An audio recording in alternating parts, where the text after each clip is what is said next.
Bonjour à tous et bienvenue dans ce nouvel épisode du Canap by Excelsior. Aujourd'hui, j'ai le plaisir d'accueillir Léa Cher. Tu es cofondatrice, CEO, cofondatrice de C'est Future ça. Agency, c'est bien ça? Exactement. Cool. Bienvenue Léa en tout cas sur le Canap, ça Merci nous fait Clément. très plaisir de t'accueillir aujourd'hui. On va parler de plein de sujets, notamment l'inspiration, l'innovation, les lex. On va poser des définitions C'est autour de tout ça. ça.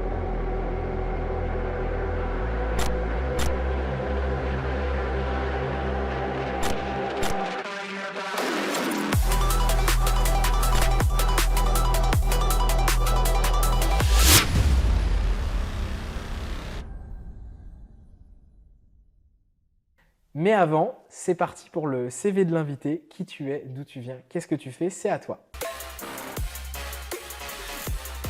Alors, merci Clément de me recevoir sur ton canap. Avec plaisir. Je suis en effet cofondatrice d'une agence qui s'appelle Future Agency, mais je sais qu'on aura l'occasion d'en parler un peu plus tard. Si tu veux, je vais te raconter comment j'en suis arrivée à là. Ouais.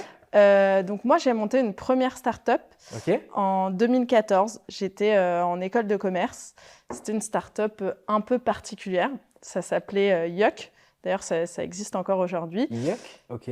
Donc Yuck, tu sais, Yuck pour quand tu vomis en fait en anglais, tu dis Yuck. Oula, ouais, d'accord. Première boîte.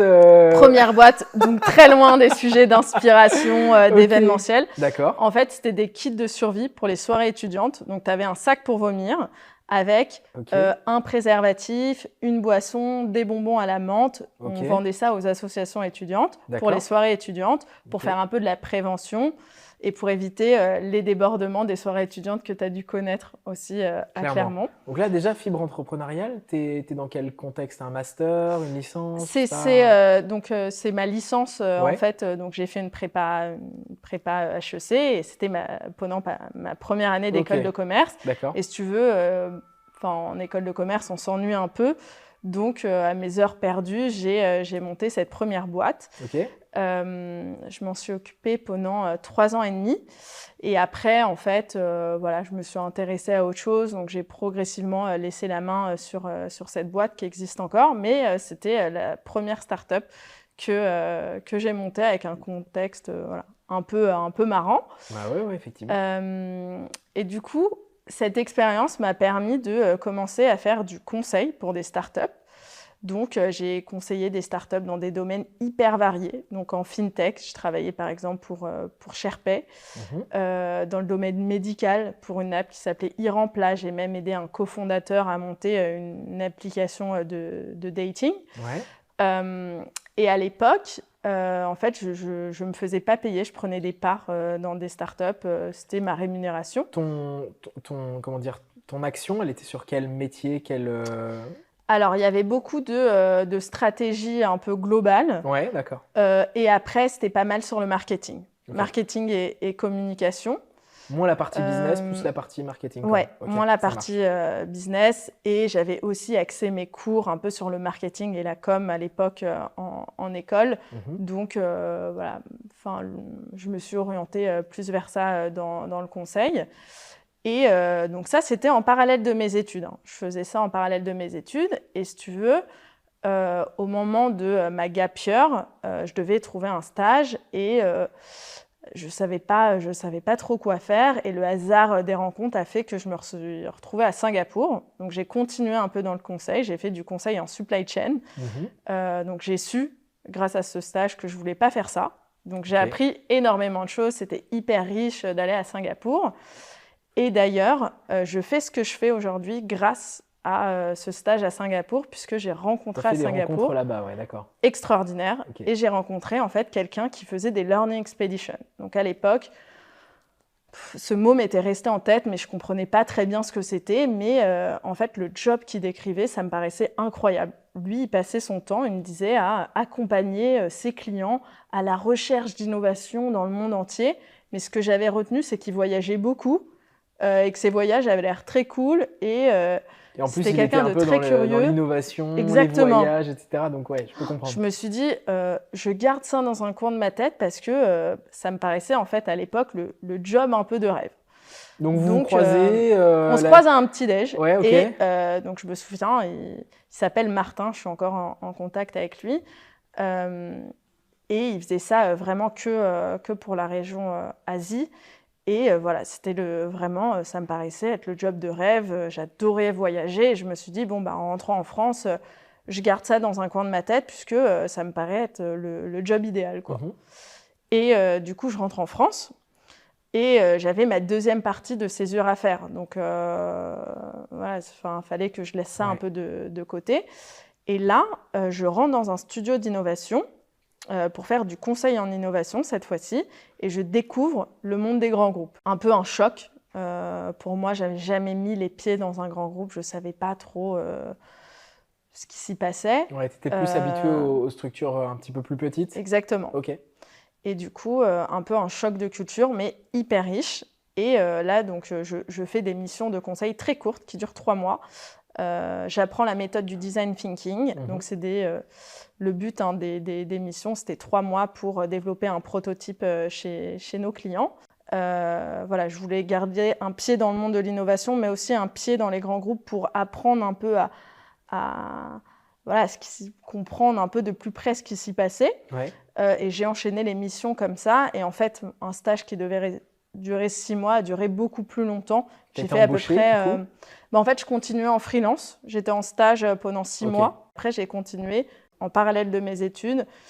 J'ai continué à faire des missions de conseil en tant qu'indépendante. D'accord. Comment tu arrives à Future Agency alors du coup? Il y a des étapes entre les deux? Exactement. Ok. Donc, je vais te raconter ça. En fait, donc, je fais ces fameuses missions en tant qu'indépendante.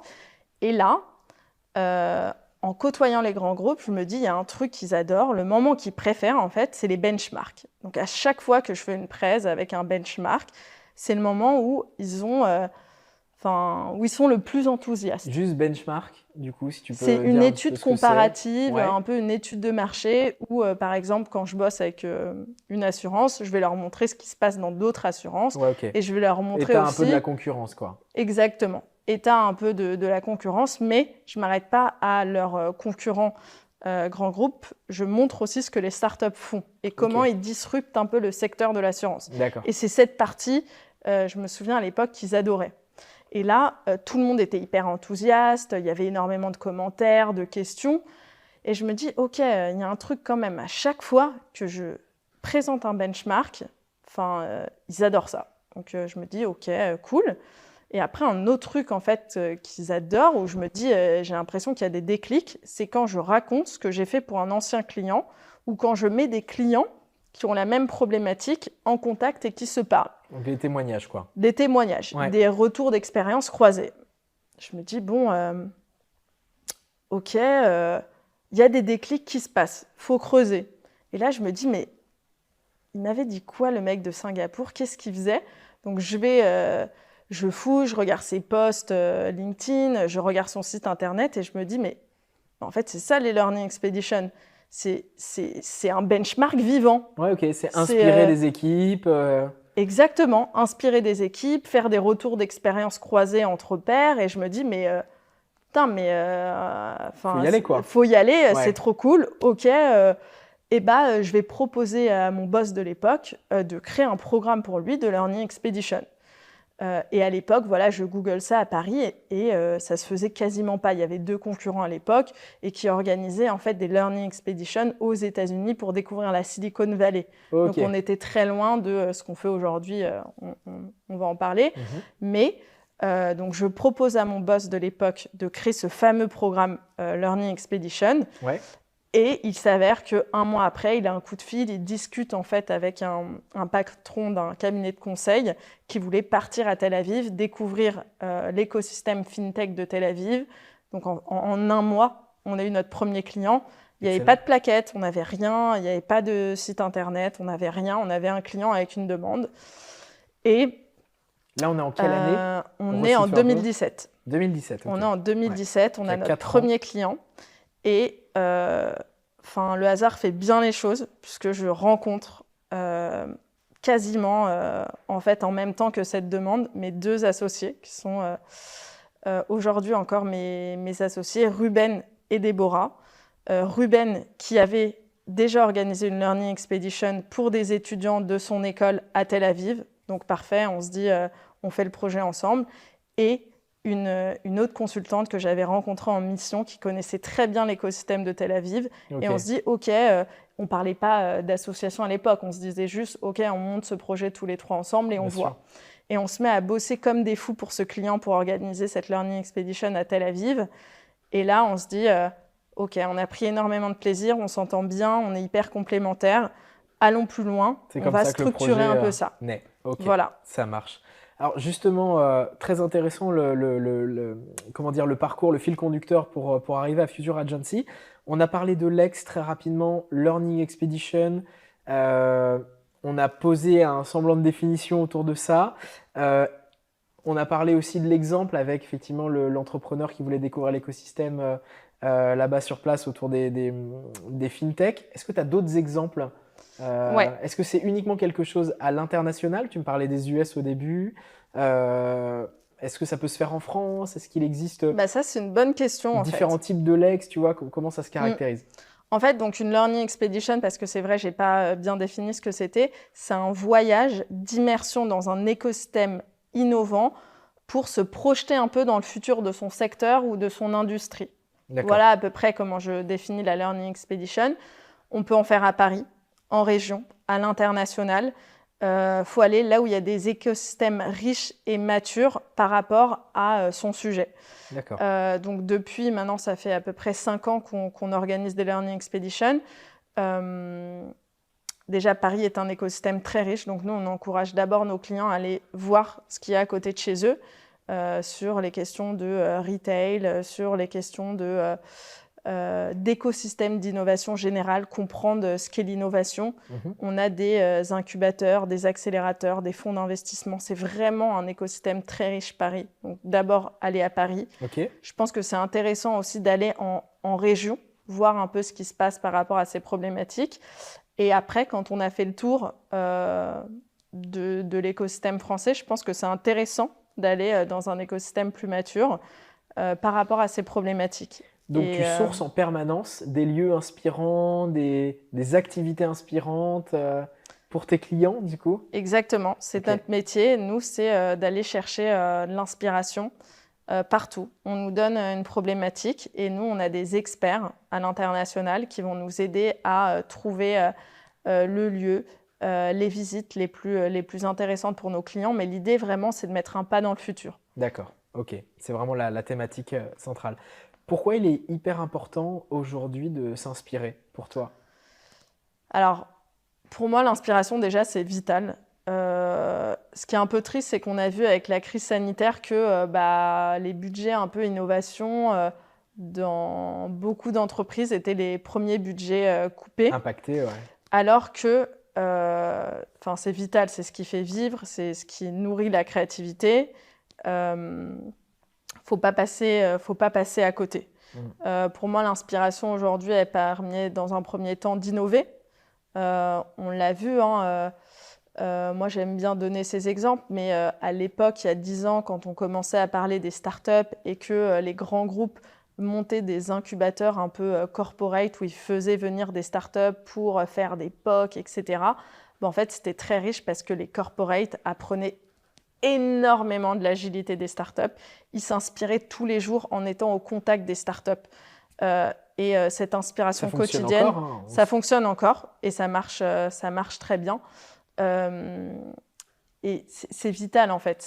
Faut prendre du temps dans son agenda pour prendre du recul sur son quotidien et avoir une vision un peu de ce qui va se passer dans son métier, dans son secteur. Donc je dirais s'inspirer pour innover.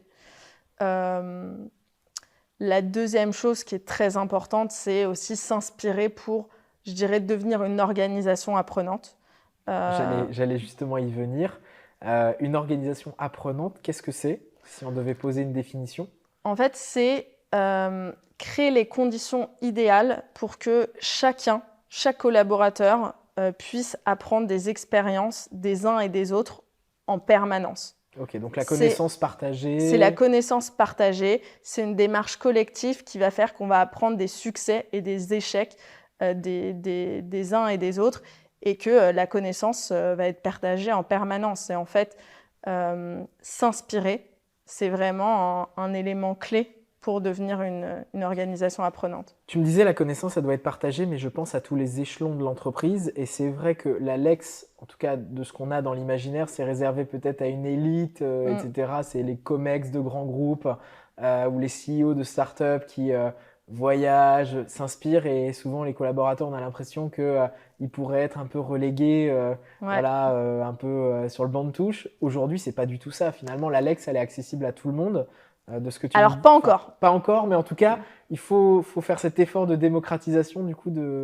C'est ça. En fait, c'est comme tu le disais, hein, les premières Learning Expeditions, c'était pour les COMEX. Généralement, ils allaient au CES, ou ils Ouais. allaient découvrir la Silicon Valley, ils allaient chez Google, chez Facebook.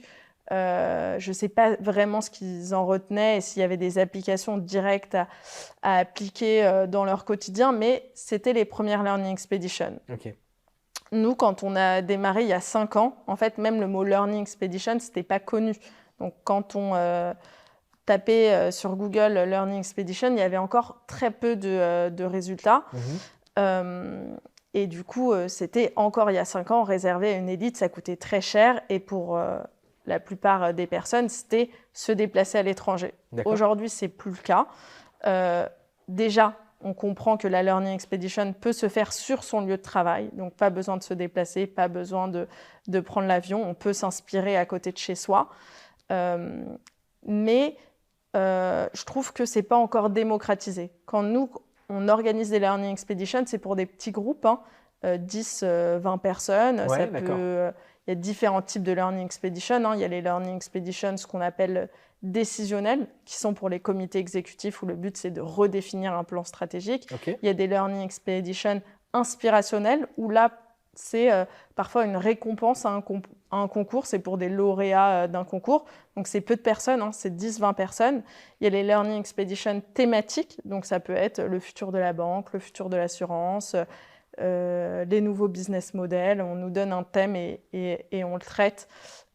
Pareil, hein, généralement, c'est 20-30 personnes qui sont concernées par la journée d'inspiration. Ok. Et le dernier type de LEX, c'est le Learning Expedition événementiel. On va profiter d'un événement comme Vivatech, le CES, la Madi Keynote, où on va emmener nos clients à un événement et on va les aider à choisir les bonnes conférences, aller sur les stands, décrypter un peu l'événement. Ça, c'est les différents types de LEX, mais ça concerne encore peu de monde. Du coup, ce que nous, on a décidé de faire pendant la crise sanitaire, c'est vraiment de démocratiser les Learning Expeditions. Donc, ce qu'on propose aujourd'hui, c'est des Learning Expeditions permanentes. L'idée, c'est de prendre un lieu dans une entreprise, prendre une salle et de le transformer un peu en un musée de l'innovation expérientiel. Hein. C'est hyper important pour nous de comprendre l'innovation par l'expérience, toucher, voir comment ça fonctionne, avoir des démos, discuter directement avec des start-upers. Ok. Et on s'est dit que là, si c'était dans une salle, dans un siège d'un grand groupe, c'était beaucoup plus facile de toucher beaucoup plus de monde et de donner accès à l'inspiration à un plus grand nombre de collaborateurs, en fait. À quel moment on s'inspire? Alors, honnêtement, pour moi, tout moment peut être source d'inspiration. Un petit déj entre collaborateurs, on peut faire venir un conférencier. Par exemple, nous, même le moment de la digestion, pour nous, c'est un moment où on peut s'inspirer. On a créé des formats, ce qu'on appelle des shots d'inspiration. On va emmener nos clients se balader dans un quartier de Paris pour s'enrichir sur un sujet. Un after work, ça peut être un moment pour découvrir une démo de start-up ou pour avoir un rapport de tendance sur un événement. Et pour même moi, à l'ère post-Covid, admettons full remote, est-ce que voilà, tu peux partager quand même des moments à distance, vivre des Lex à 100% peut-être à distance, je sais pas. On en parlera figure-toi peut-être, on reviendra tout à l'heure dessus. Ouais, mais nous, ce qu'on a créé justement pendant la période du confinement, c'est les Future Box. C'est des box pour s'inspirer à distance. Donc, c'est une petite box que tu reçois chez toi, un coffret avec du contenu, avec des produits food tech, avec des fiches aussi pour apprendre une nouvelle méthode de travail. Ok, Donc, en fait, tout moment, même chez soi, c'est un d'accord, moment pour s'inspirer. ça marche. Après, comment tu peux véhiculer justement une démarche d'inspiration dans une structure qui est peut-être pas ultra favorisée là-dessus, enfin qui favorise pas vraiment l'inspiration, alors que toi, tu as vraiment envie d'amener, je sais pas, ta direction, ton management Mm. à ça. Est-ce qu'il y a des clés que tu as envie de partager aujourd'hui? Alors, quand en fait on est dans une structure qui n'est pas favorable à l'innovation, à l'inspiration, je pense qu'il faut commencer par des moments très courts. Faut commencer par un shot d'inspiration qui dure 1 heure et demie, qui va créer un déclic. Faut un effet un peu waouh, qui fait que on va te donner envie d'aller plus loin et il faut Ouais. y aller progressivement. Je pense qu'il ne faut pas organiser une journée entière sur un sujet, il faut y aller progressivement. On Pour avoir commence par l'adhésion 1h30, au fur et à exactement. mesure. Ok, d'accord. Euh, Est-ce qu'il y a des freins à l'innovation et à l'inspiration? Lesquels? Ouais, on en rencontre tous les jours. Je dirais que ce qui est dur dans notre métier, c'est la peur du futur. Mhm. Nous, on doit faire le bon dosage quand on fait une projection dans le futur. Généralement, il y a 3 manières un peu de travailler sur le futur. Ce qu'on nous demande beaucoup comme sujet en termes de Learning Expedition ou d'événements liés à l'innovation, c'est de comprendre comment les nouvelles technologies vont impacter un secteur ou un métier. Ça, c'est ce qu'on a très très souvent comme sujet. Et donc à chaque fois, on prend une nouvelle technologie et il y a 3 angles un peu pour analyser une nouvelle techno. Il y a l'angle tactique, c'est de se dire, OK, qu'est-ce qu'on peut faire aujourd'hui avec cette techno? Aujourd'hui, qu'est-ce qu'on peut faire avec l'IA? Qu'est-ce qui est faisable? Ouais, Il y a l'angle stratégique, OK, qu'est-ce qu'on peut faire dans 2-5 ans avec cette nouvelle technologie? Et il y a l'angle visionnaire où on va se dire, OK, qu'est-ce qui est probable dans les 10 années à venir? d'accord. Sur quoi faut miser? Et en fait, il faut faire le bon dosage parce que souvent nos clients ont peur qu'on aille un peu trop loin, qu'on soit un peu trop loin du présent. Et ils ont peur qu'on montre aux collaborateurs qu'ils vont être souvent remplacés par les nouvelles technologies. Ouais, ouais. Tu On a crées de la défiance finalement plutôt que de exactement. l'adhésion et. Donc ça, il faut faire hyper attention à ça. On a beaucoup travaillé avec des directions juridiques pour assurer des juristes qui commencent à sentir qu'ils vont se faire remplacer par des machines sur tout ce qui est smart contract, etc. Mhm. L'idée d'organiser des journées un peu d'inspiration, c'est aussi de les rassurer, de leur dire que, en tout cas dans les prochaines années, oui, il y a la nouvelle technologie qui remplace une partie de leurs tâches, mais qu'ils vont avoir de la valeur ajoutée sur d'autres tâches. Et que de toute façon, toute la collaboration avec les startups qui proposent ce genre de service, il faut la gérer. La machine qui fait ça, il faut la nourrir. Donc, on va aller vers des métiers de juriste qui vont un peu se transformer. Et là, dans ce genre de journée, il faut qu'on fasse hyper attention à avoir le bon dosage pour pas aller dans la peur et l'appréhension du futur, quoi. À quoi vont ressembler les événements de demain? Tu me parlais en préparant l'émission justement d'un axe collaboratif, premièrement, éco-responsable, deuxièmement, et hybride en troisième. Est-ce que tu peux peut-être un peu étayer un peu ces 3 points? Si Ouais. tu en as d'autres, vas-y. En fait, c'est vrai qu'en préparant cette émission, on se disait, bon, c'est quoi un peu nos convictions sur l'événementiel de demain? Et que, en fait, avec la crise, on a été obligé de se poser la question, nous-mêmes, de s'appliquer ce qu'on fait à nos clients, de se dire, mais qu'est-ce que va devenir Future Agency dans 2, 5, 10 ans? Faut se poser les bonnes questions. Et là, en travaillant avec mon associé Ruben, on s'est dit que ce qui était sûr, c'est qu'il ne faut pas penser les événements que présentiels. Il faut prendre en compte maintenant le digital, c'est une obligation de proposer des formats figital. C'est ce qu'on fait le plus en ce moment, Mhm. un format présentiel et une retransmission en live. Donc, il faut bien s'outiller. Faut bien comprendre les problématiques aussi IT de nos clients. Donc ça, c'est la première chose. C'est ce que tu as dit, des événements hybrides. Ouais. Hyper important. Et en fait, j'aurais dû le mettre peut-être en numéro 1, mais créer des événements responsables. On fait hyper attention, nous, aux lieux qu'on choisit, aux traiteurs qu'on choisit.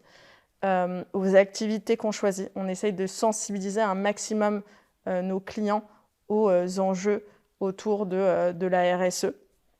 Ça, c'est clé et en fait, je le mettrai en priorité numéro 1. Je pense qu'aujourd'hui, ça fait plus sens de faire un séminaire à Disney. Donc, je sais que je vais peut-être heurter certains de mes clients qui en organisent. Mais c'est intéressant, ça veut dire que ça force la réflexion du coup. Je pense que en fait, ça fait plus sens. On a besoin du fun, c'est sûr. Il faut des moments fun, il faut des moments où on déconnecte, où on ne va pas forcément être dans l'apprentissage permanent de quelque chose qui va nous servir. Ouais.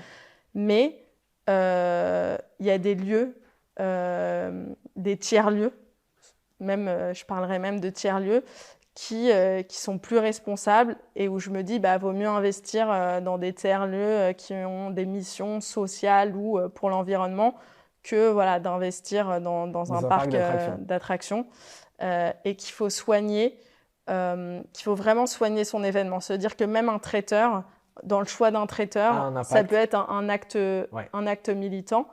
Donc je dirais ça. L'événementiel de demain, ça doit être un événementiel responsable. Et collaboratif, du coup. Et ça, c'est clé.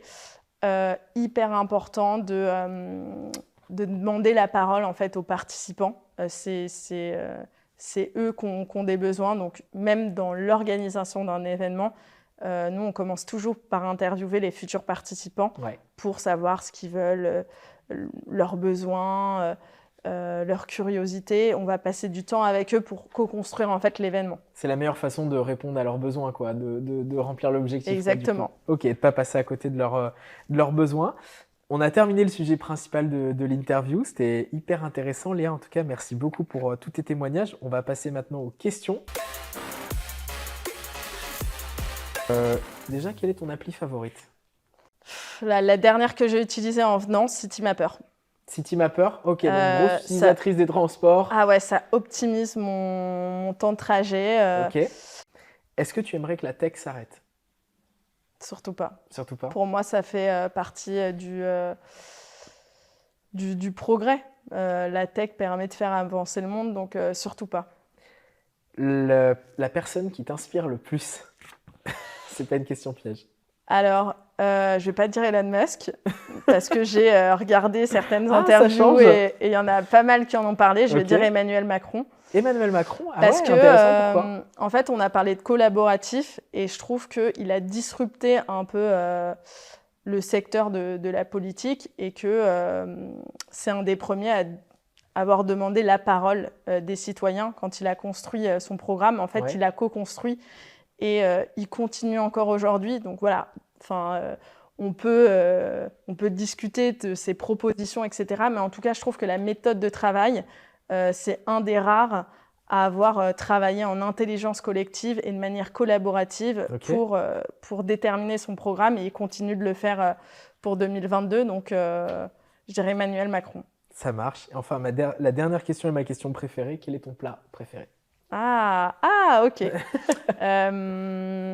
C'est dur parce que je suis très gourmande, tu l'as vu, on a partagé quelques déjeuners ensemble. On a fait quelques restos, ouais. Spaghetti bolognaise, quand elles sont très très bien faites. Team Italie, du coup. Team Italie. Ça marche. Léa, en tout cas, c'était un vrai plaisir de t'accueillir sur ce plateau. Merci de nous avoir fait l'honneur, en tout cas, de ta présence.